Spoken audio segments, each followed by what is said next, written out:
दोस्तों, आज के इस दौर में जब हर कोई दूसरे से अपना मतलब साधने में, अपना लाभ कमाने में लगा हुआ है, दूसरे का नुकसान करके, ऐसे में आपको एक सही राह दिखाती है एक बहुत अच्छी कहानी।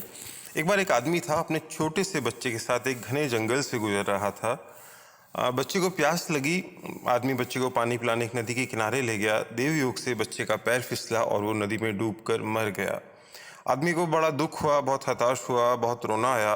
वो बच्चे के शव को नदी किनारे लाया और फूट फूट कर रोने लगा कि अब इस घने जंगल में मैं इसका अंतिम संस्कार कैसे करूं, मैं इसको क्या करूं।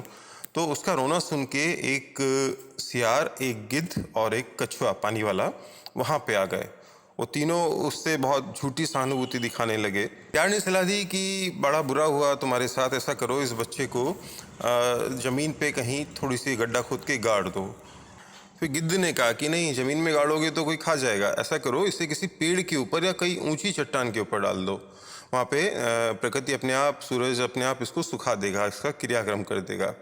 कछुए ने कहा नहीं, ऐसा भी मत करो, पानी में इसको बहा दो, क्योंकि पानी में डूब के मरा है तो पानी के अंदर ही इसको बहा दो।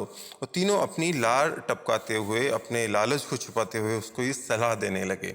ऐसे में भी आदमी ने अपना विवेक नहीं खोया, उसने विवेक से सोचा और फिर उन तीनों को जवाब दिया कि तुम तीनों ने मुझे सलाह दी, बहुत अच्छी बात, लेकिन तुम तीनों की सलाह में मुझे तुम्हारे स्वार्थ की स्मेल आ रही है, स्वार्थ की बू आ रही है।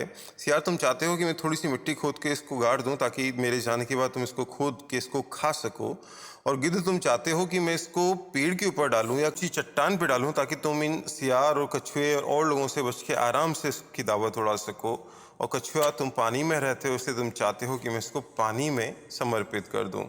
मुझे तुम तीनों की सलाह की ज़रूरत नहीं है, मैं इसका अग्नि संस्कार करूंगा। आदमी ने कुछ लकड़ियाँ इकट्ठी करी और बालक का वहाँ अंतिम संस्कार किया।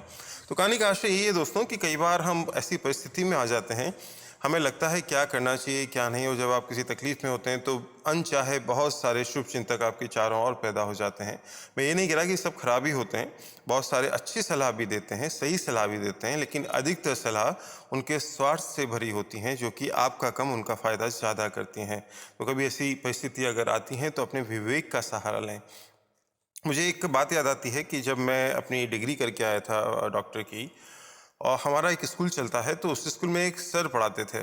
तो मेरी उस समय जॉब नहीं लगी थी, तो उन सर ने एक सलाह दी कि सर, नौकरी वोकरी में क्या रखा है सरकारी, आप तो स्कूल संभालिए, ये कीजिए। लेकिन चूंकि मैंने तो एमडी की है, मैंने अपनी ज़िंदगी के 10 साल दिए हैं इस चीज़ में, तो मैंने कहा नहीं, मेरे को नौकरी करनी है। मेरे विवेक ने कहा और मेरे शुभचिंतकों ने कहा कि भाई जॉब पे पहले ध्यान दो, अपने जिस काम में तुमने 10 साल लगा है जो ज्ञान लेने में, तो मैं अभी जॉब में हूँ। और बाद में जो सर मुझे सलाह दे रहे थे वो आज भी एक गवर्नमेंट जॉब में हैं, वो खुद एक गवर्नमेंट जॉब को फॉलो कर रहे हैं, उसमें कर रहे हैं। तो कहने का मतलब, जब उस समय उनका स्वार्थ वहाँ पे था तो वो चाहते थे कि मैं उनकी तरफ से काम करूँ, उनकी तरह स्कूल में करूँ, और जब उनकी खुद की हो गई, तो कहने का आशय कि आपको सब तरह के लोग सलाह देने वाले मिलेंगे, लेकिन क्या सलाह, कौन सी सलाह आपके लिए वाकई में सही है, ये आपका विवेक तय करेगा। तो दोस्तों, सुने सबकी, करें मन की, वो भी विवेक से सोच समझ के। अगर आपको ये कहानी, ये वीडियो जरा सा भी काम का लगा हो तो चैनल सब्सक्राइब कर लीजिएगा, बेल आइकन दबा दीजिएगा, अपने कमेंट करके बताइएगा आपको ये कहानी कैसी लगी, और हाँ, वीडियो को शेयर करना मत भूलिएगा।